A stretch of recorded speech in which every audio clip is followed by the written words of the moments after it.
Hi there, and welcome to the Negotiating in Africa template. My name is Aleksandra Panic, the head of product at Procurement Tactics. I'll be your guide in this template. I'm very happy to see you here. Here at Procurement Tactics, we have over 20 years of experience in procurement and negotiations. We are eager to share our knowledge and experience with you, and we can't wait to give you some valuable tips. Before we dive into this template, let me introduce the concept of culture. Culture is a shared generational identity among a group of people that influences the way they think, act, and interact with others. Since culture plays a big role in shaping a person, their decisions, and their behavior, it also significantly shapes how they handle their business matters and negotiations. A person's culture informs us about their negotiation goals and how they may manage their negotiations among various other aspects of their behavior. Today, we are focusing on negotiating in Africa. Now, a short disclaimer. In our pursuit to teach you about culture, we acknowledge that although it is a significant factor, we cannot attribute everything solely on cultural differences. The template that I'm guiding you throughout today is Culture and Negotiations Africa style. So let's dive in. Various African cultures have the environment as a central part of their daily lives, and this is mirrored in their traditions and beliefs. An example of this is how crucial agriculture is, as many African communities rely heavily on farming as their main source of livelihood. Many spiritual and religious practices are also connected to nature of the African continent. Many aspects of nature like landscapes, bodies of water, and animals often hold religious significance. Their art, music, and oral traditions usually mirror family as well, which is another important aspect of their culture. When it comes to business culture in Africa, conducting business requires socio-cultural awareness and effective cross-cultural communication skills. In Africa, social and business cultures are heavily influenced by the religion's colonial history, with African identity as a backdrop. Business dealings often occur within the same ethnic African groups, and networking has been an important part of their culture before the term was even popularized. When it comes to cultural patterns, Africans are punctual when it comes to social events and business meetings. Therefore, they also expect the same from the other party. They also largely follow hierarchies, prioritizing seniority and authority, which sometimes obstructs their objectivity and equality. They have unique customs in their culture. For instance, when you arrive at a social event, start by shaking hands with the person on your right, then proceed around the room in the clockwise direction, greeting each person.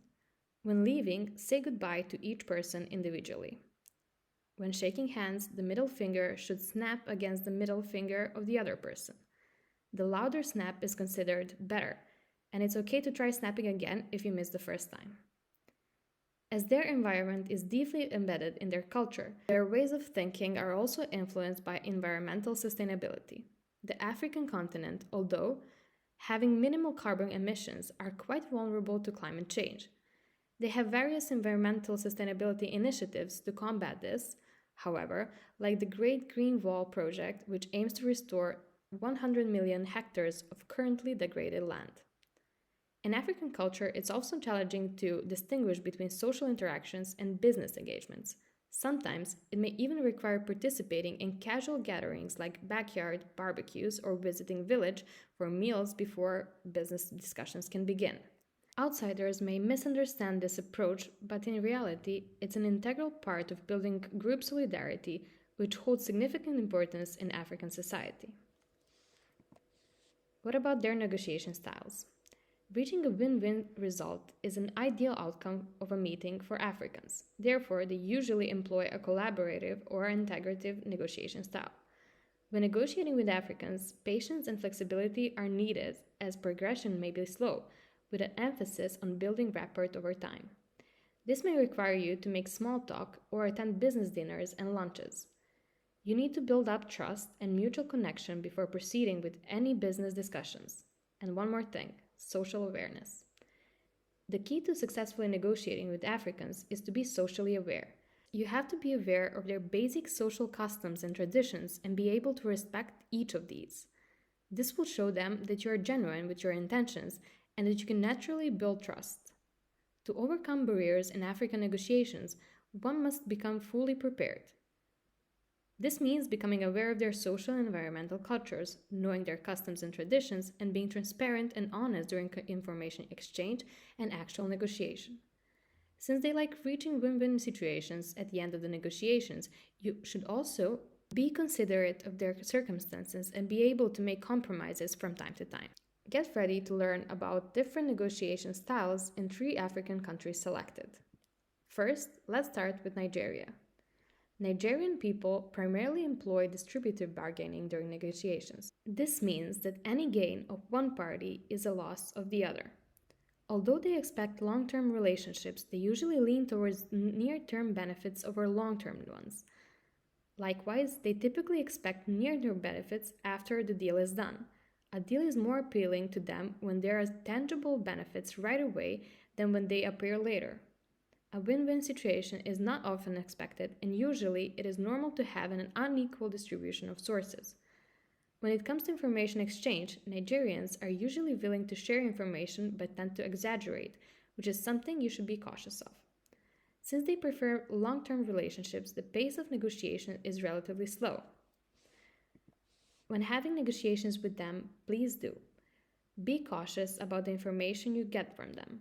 Be prepared to take several trips. Prepare and research a lot about their social culture and customs. Remember that gift giving and bribery often go hand in hand. Please don't show anger, frustration, or any other negative emotion, lie to them, take their tactics personally, or immediately give them the best offer. Next, we get South Africa. Also known as the rainbow culture, South Africa is known as being one of the most multicultural nations in the world. For this reason, their negotiation styles can also vary. What sets South Africa apart in their negotiation style is their primary approach depends on the counterparts' cultural backgrounds. They also are competitive and unwilling to agree to compromises unless they have no other option. For South Africans, the party who will buy is usually the superior one in the negotiation. However, they still expect a win-win situation and may even expect you to do the same. Information exchanges are never a problem. They spend a considerable amount of time preparing for such a stage in the negotiation.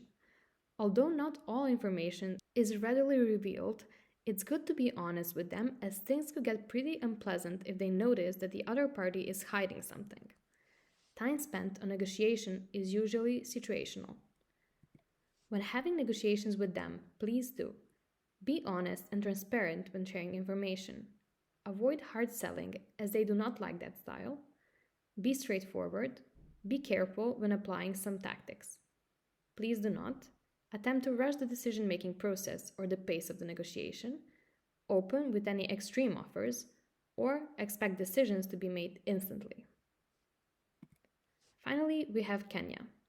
In the East African region, Kenya is known to have the strongest industrial base. Its strategic location has attracted many companies, especially US exports and investors. In Kenya, negotiation styles typically involve a balance between assertiveness and cooperation. Bargaining is fairly common, with negotiators aiming for mutually beneficial outcomes. Negotiation pacing is slow, as building a rapport and trust are prioritized. Information exchange is often indirect, initially, with details revealed gradually as trust develops. Greetings are important and may involve handshakes, followed by a small talk to establish rapport before delving into negotiations. When having negotiations with them, please do. Build relationships and establish trust through small talk. Show respect for hierarchy and authority. Be patient and flexible, as negotiations may progress slowly. Practice active listening and show genuine interest in their perspectives. Be prepared to bargain and make concessions to reach mutually beneficial agreements. Please do not rush the negotiation process, appear overly aggressive, make demands or ultimatums early in the negotiation process, forget to adhere to cultural norms regarding greetings and etiquette, assume that silence indicates agreements. Kenyans may need time to consider proposals before responding.